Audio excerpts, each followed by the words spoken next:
नमस्ते बच्चों, आज हम 9वीं कक्षा की पहली इकाई की पहली कविता चांदनी रात उसको देखने वाले हैं। इस कविता के रचनाकार हैं मैथिली शरण गुप्त जी। पहले हम मैथिली शरण गुप्त जी का परिचय देखते हैं। मैथिली शरण गुप्त जी का जन्म 3 अगस्त 1886 में चिरगांव, झांसी, उत्तर प्रदेश में हुआ है और उनकी मृत्यु हुई है 12 दिसंबर 1964 में। मैथिली शरण गुप्त जी खड़ी बोली के महत्वपूर्ण कवि है। आपकी रचनाएं मानवीय संवेदनाओं, विशेषतः नारी के प्रति करुणा की भावना से ओतप्रोत है। मैथिली शरण गुप्त के काव्य में अधिकतर भारतीय संस्कृति तथा राष्ट्रीय भावनाओं के दर्शन होते हैं। इसके अतिरिक्त उन्होंने ऐतिहासिक, पौराणिक और प्राकृतिक विषयों से संबंधित अनेक प्रसिद्ध रचनाएं भी लिखी है। प्रस्तुत जो कविता है उसमें गुप्त जी ने पंचवटी इस काव्य का एक अंश प्रस्तुत किया है, जिसमें उन्होंने प्रकृति की छटा का सुंदर वर्णन किया है। कवि ने अपने शब्दों में चांदनी रात का मनोहारी वर्णन चित्रित किया है। प्रस्तुत जो रचना है वह खंड काव्य है। अब ये खंड काव्य होता क्या है उसको हम जानते हैं। इसमें मानव जीवन की किसी एक ही घटना की प्रधानता होती है। प्रासंगिक कथाओं को इसमें स्थान नहीं मिलता। तो प्रस्तुत जो अंश है पंचवटी खंड काव्य से लिया गया है।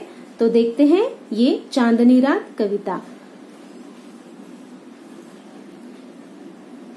इस कविता का पहला पद्यांश पहले हम देखते हैं। चारु चंद्र की चंचल किरणें खेल रही है जलथल में। चारु चंद्र की चंचल किरणें खेल रही है जलथल में। स्वच्छ चांदनी बिछी हुई है अवनी और अंबर तल में। स्वच्छ चांदनी बिछी हुई है अवनी और अंबर तल में। पुलक प्रकट करती है धरती हरित तृणों की नोकों से। पुलक प्रकट करती है धरती हरित तृणों की नोकों से। मानो झूम रहे हैं तरु भी मंद पवन के झोंकों से। मानो झूम रहे हैं तरु भी मंद पवन के झोंकों से। अब हम इस पहले पद्यांश में आए हुए जो कठिन शब्दार्थ है उनको सबसे पहले समझते हैं। पहला शब्द है चारु।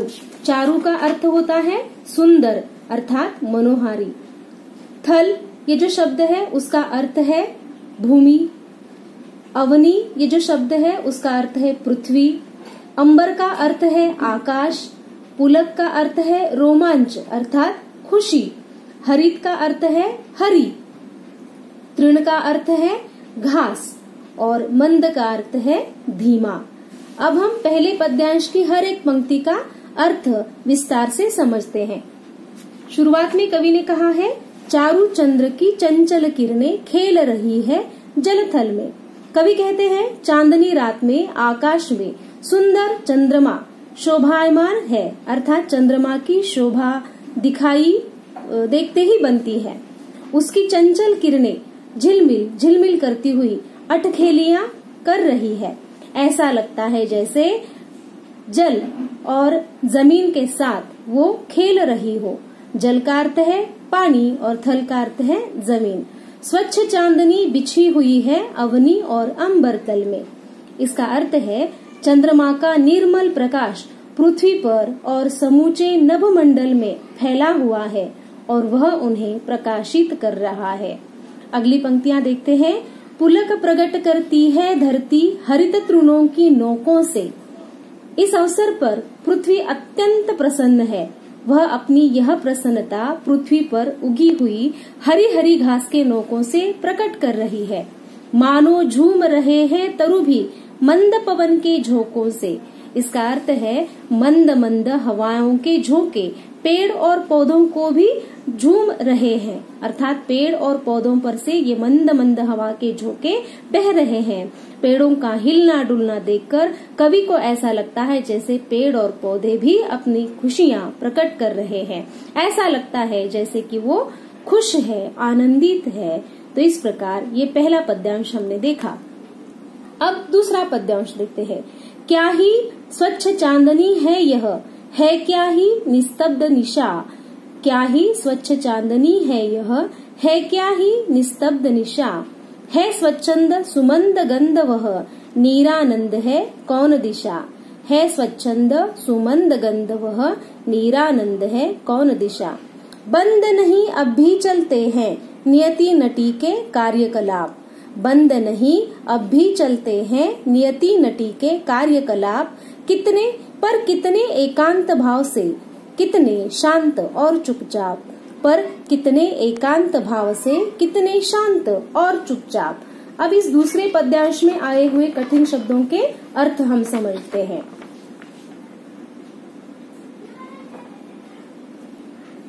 स्वच्छंद का अर्थ है अपनी इच्छा के अनुसार सब काम करने वाला। निस्तब्ध का अर्थ है जो हिलता डुलता न हो, जो निश्चेष्ट है, उसे स्वच्छंद कहा जाता है। सुमंद का अर्थ है बहुत ही धीमी। निरानंद का अर्थ है जिसमें आनंद न हो, आनंद रहित। नियति का अर्थ है होनी अर्थात भाग्य। और नटी का अर्थ है अभिनय करने वाली स्त्री, अभिनेत्री। कार्यकलाप का अर्थ है गतिविधियां।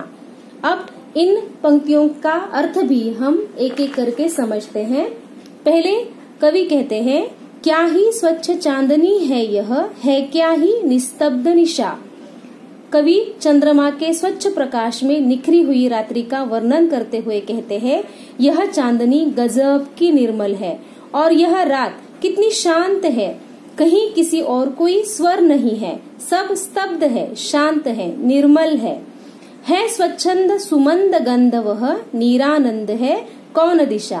सर्वत्र मुक्त रूप से मंद मंद सुगंध व्याप्त है। सुगंध का अर्थ है गंध, अच्छी खुशबू। कोई भी दिशा ऐसी नहीं है जिस ओर आनंद का माहौल नहीं है, आनंद का वातावरण नहीं है।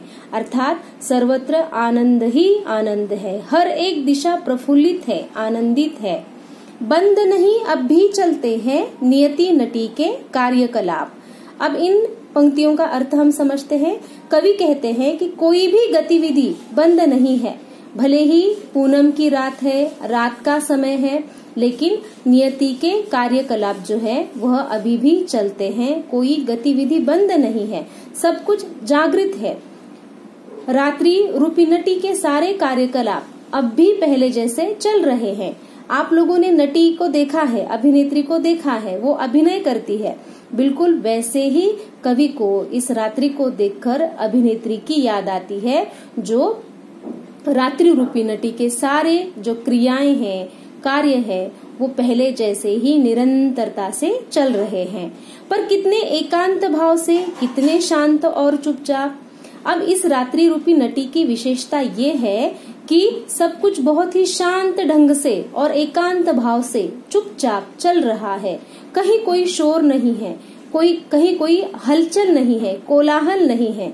इतनी शांति से ये प्रकृति रूपी नटी जो है वो अपने कार्य कर रही है। तो इतना ही सुंदर चांदनी रात का वातावरण कवि को बहुत ही आकर्षित कर रहा है और सबके मन को आनंदित कर रहा है, ऐसा कवि कह रहे हैं। आज के लिए इतना ही काफी है। कल हम अगले 2 पद्यांश के अर्थों को समझेंगे और फिर देखेंगे कि इस कविता से हमें संदेश क्या मिलता है। धन्यवाद।